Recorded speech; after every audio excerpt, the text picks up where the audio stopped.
So Romans is one of my favorite books of the Bible. If I were stranded on a deserted island and I could only have one or two books with me, you better believe that Romans is going to be one of them. And in Romans chapter 5, we see some pretty incredible life-changing truths. I mean, first it says that we're saved from the wrath of God and that we have peace with God. That thought alone could totally revolutionize the way we go about life. But a lot of Christians, we certainly don't act like we've got peace with God. Maybe you've thought that God is mad at you at times, He's frustrated, He's up in heaven looking down with a furrowed brow, and He wishes more of you, and He has such high expectations that He gets angry and frustrated with your performance. But remember that the simple truth right there in Romans chapter 5 is that we have peace with God. Sure, we're making peace with other people. The Bible also tells us, be at peace with all people as far as it concerns you. That's a job. That's a job to undertake, being at peace with other people.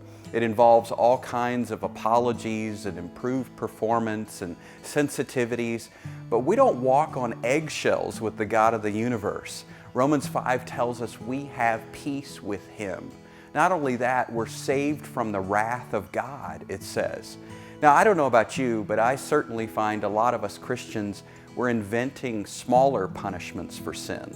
Have you ever heard the idea that, well, every time you sin, you fall out of fellowship with God?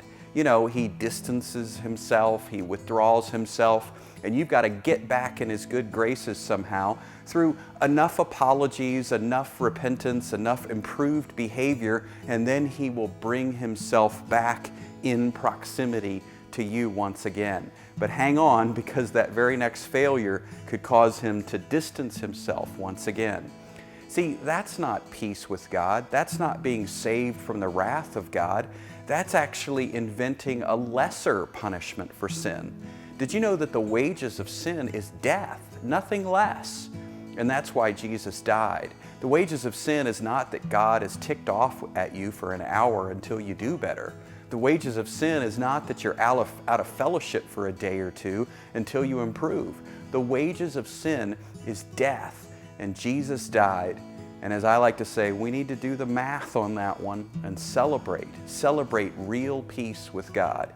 But there's one more nugget in Romans 5 that I want to speak to in this video, and that is the fact that we are saved by the life of Christ, not merely by the death of Christ. It says right there in Romans 5, it says, having been reconciled by the death of Christ, we are now saved by the life of Christ. We might think that it was the cross that saved us, but you know, the cross only cleared the deck. The cross only prepared the situation for God to swoop down and give us His life. We are saved by the resurrection, not merely by the cross. Do you know that you are saved because you possess the resurrection life of Jesus Christ in you? So, we've got some Friday questions, and they're answered. You know, Jesus Christ being crucified on Friday, that might leave us with questions. Is God mad at me? Do I have peace with God?